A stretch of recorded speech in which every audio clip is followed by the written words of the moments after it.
आज हम सुबह उठने के फायदे और सुबह का जीवन पर प्रभाव का विश्लेषण करेंगे। यदि आप अपना कीमती समय दे रहे हैं तो आशा करता हूं कि आप इन बातों पर गौर करेंगे और कुछ सीख कर ही जाएंगे। आपने हर महान लोगों से यह जरूर सुना होगा कि जीवन संभावनाओं से भरा पड़ा है, परंतु आपके जीवन में यह तभी लागू होगा जब आप जीवन के कुछ विशेष पहलुओं पर काम करेंगे। अन्यथा जैसा अक्सर होता है, यह जीवन सिर्फ संघर्षों और पीड़ाओं के रूप में आपके सामने होगा। चलिए हम उन्हीं से सीखते हैं जो इसे जीना जानते हैं, जो सफल हैं। हम उन्हीं से सीखते हैं सुबह का जीवन पर किस तरह से उपयोग किया जाए। हम सभी भारतीय स्वामी विवेकानंद, रतन टाटा और डॉक्टर एपीजे अब्दुल कलाम के जीवन को बहुत सफल मानते हैं। हम इन्हें एक प्रेरणा के रूप में देखते हैं। इन सभी ने अपने जीवन में कुछ बारीक से न दिखने वाले प्रयोग किए। इन्होंने जीवन के कुछ विशेष पहलुओं पर काम किया जिसका फायदा हमें इनके जीवन में साफ साफ दिखता है। ऐसा क्यों होता है कि इतने महान लोगों को अपना आदर्श मानकर भी हम असफल ही रह जाते हैं?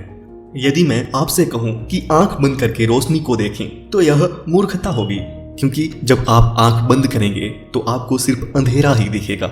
इसी प्रकार जब हम आंख बंद करके अपनी चेतना को खोकर ऐसे महान लोगों को अपना आदर्श बनाते हैं तो भी हमें कुछ सीखने को नहीं मिलता, कुछ भी परिवर्तन नहीं होता। स्वामी विवेकानंद जी ने कहा है, यदि आप अपनी स्वयं की बौद्धिकता को किनारे रखकर किसी चीज को सोचते हैं तो आप स्वयं का ईश्वर ने जो शक्तियां आपको दी हैं उसका मजाक बनाते हैं। ऐसा करना हमारी आदत बन चुकी है और सुबह उठकर ही आप खुली आंखों से देखना सीखते हैं। सुबह ही ऐसा समय है जब एक विशेष तरह की ऊर्जा का प्रवाह होता है जिसका सीधा असर हमारे मन और मस्तिष्क पर होता है। यदि आप अपने मन को नियंत्रित करना चाहते हैं, किसी बुरी आदत से छुटकारा चाहते हैं, तो सुबह ही वह विशेष समय है जब आप इसका अभ्यास शुरू कर सकते हैं।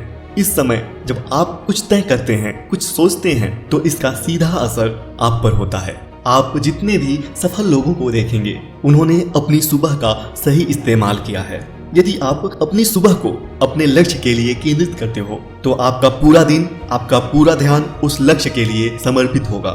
जीवन की सुंदरता आपके सामने होगी यदि आप परिस्थितियों को महसूस करेंगे, यदि अपने अनुभवों को मजबूत करेंगे। आपके आसपास क्या हो रहा है खुली आंखों से देखें। यदि समस्याएं हैं तो समाधान भी होगा। आप अपने पूर्ण रूप में मौजूद रहें। ऐसा ना हो कि आप कहीं और हो और आपका मन कहीं और हो। आपके जीवन की सफलता इसी बात से तय होती है कि आपने अपने लक्ष्य पर कितना फोकस किया है, अपने ध्यान को कितना केंद्रित किया है। यदि आप अपनी पूरी ऊर्जा अपने लक्ष्य के लिए लगाते हैं तो आप जरूर सफल होंगे। विचार करें। जय हिंद। Thank you.